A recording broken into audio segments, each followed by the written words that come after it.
You believe you are in control, but have you ever noticed the thoughts that arise on their own? Who is watching them? Take a moment to pause and reflect on that. In the whirlwind of daily life, it's easy to forget that there exists a part of you that merely observes. It sits quietly in the background, watching your thoughts flit by like leaves in the wind, your emotions swell and recede like tides, and your actions unfold almost automatically. This observer is you, yet it often feels detached from the chaos of your mind. As you settle into this moment of reflection, consider the nature of your thoughts. How many of them are truly yours? How many arise unbidden, shaped by the conditioning of your past experiences, societal expectations, and the myriad influences that have woven themselves into the fabric of your identity? Perhaps you felt a sudden surge of anger in a situation that didn't seem to warrant it, or a wave of sadness that washed over you without warning. These reactions can seem so immediate, so instinctual, that they feel like an intrinsic part of who you are. But what if they are not? What if they are merely echoes of old patterns, remnants of conditioning that have taken root in your mind? Now, let's delve deeper into the nature of this conditioning. Think back to your childhood, those formative years when your mind was a sponge, absorbing everything around you. The words of authority figures, the expectations of peers, the media you consumed, and the beliefs that were handed down to you. Each experience, each interaction, layered upon the last, creating a complex tapestry of thoughts and beliefs that now inform your reality. Have you ever stopped to question these beliefs?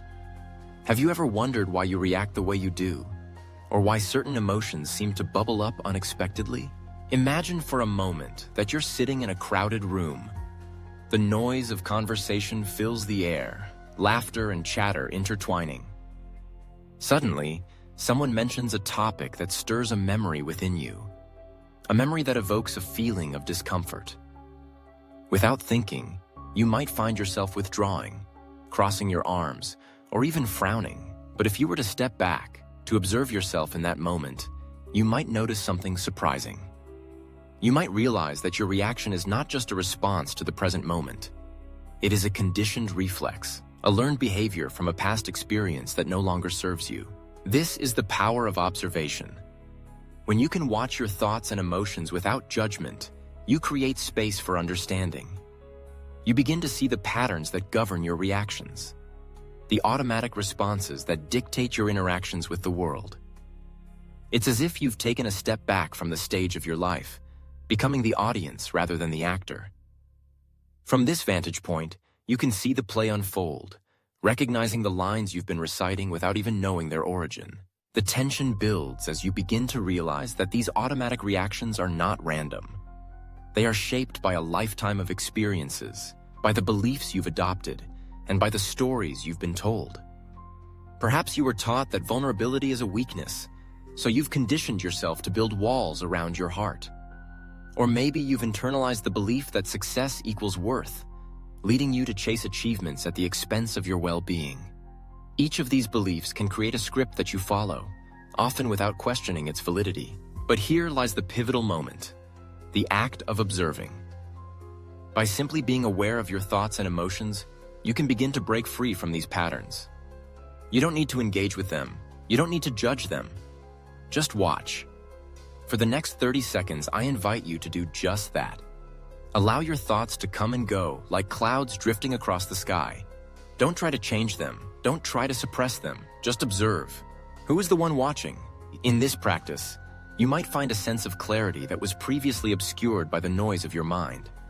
You may discover that the thoughts you believe defined you are just passing phenomena, not the essence of who you are. You might even catch a glimpse of the observer within you, the part that is always present, always aware, and always free from the limitations of conditioned responses. As you return to this moment, consider the implications of what you've just experienced.